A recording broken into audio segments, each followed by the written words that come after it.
সমবেদনা প্রকাশ করি। কিন্তু হত্যাকাণ্ড শুধু 15ই আগস্ট হয়নি, বরং 1971 থেকে 75 সাল পর্যন্ত এদেশের 30,000 যুবকের মায়ের বুক খালি করা হয়েছিল।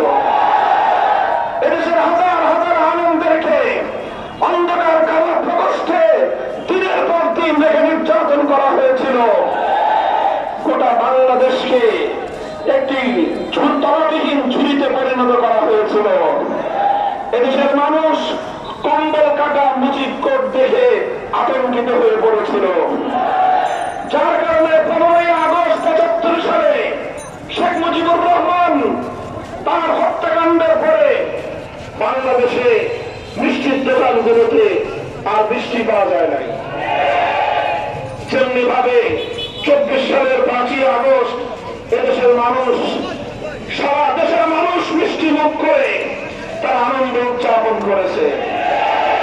তখন শেখ হাসিনা 75 সালে আন্তর্জাতিক গণমাধ্যমে বলেছিল যে দেশের মানুষ তার বাবাকে খুন করেছে, হত্যা করেছে, সে সেই দেশের মানুষের কাছ থেকে প্রতিশোধ গ্রহণ করবে। এটা ছিল 75 সালে শেখ হাসিনার ঘোষণা। 75 থেকে 2024 সাল 50 বছরের শেখ হাসিনার রাজনীতি ছিল প্রতিশোধ পরায়ণতার রাজনীতি। সে প্রতিশোধ গ্রহণ করেছে বাংলাদেশের মানুষের কাছ থেকে, সে প্রতিশোধ গ্রহণ করেছে বাংলাদেশের জনগণের কাছ থেকে, সে প্রতিশোধ গ্রহণ করেছে বাংলাদেশ নামক রাষ্ট্রের কাছ থেকে। সে চেয়েছিল এই রাষ্ট্রটাকে ভারতের করতলগত একটি অঙ্গরাজ্যে পরিণত করতে। সে বাংলাদেশের আরো কোটি মানুষকে নরেন্দ্র মোদীর কোন সেবাদাসে পরিণত করার প্রচেষ্টা চালিয়েছিল।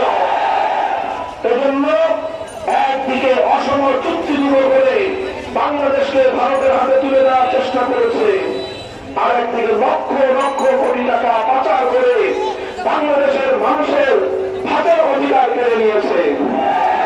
15 বছর পর্যন্ত ভারত সরকারের সম্পূর্ণ অগণতান্ত্রিক, স্বৈরতান্ত্রিক, কূটনৈতিক শিষ্টাচার বঞ্চিত একতরফা শেখ হাসিনাকে প্রশ্রয় দেওয়ার কারণে এদেশের মানুষের ভোটাধিকার ধ্বংস হয়ে গিয়েছিল।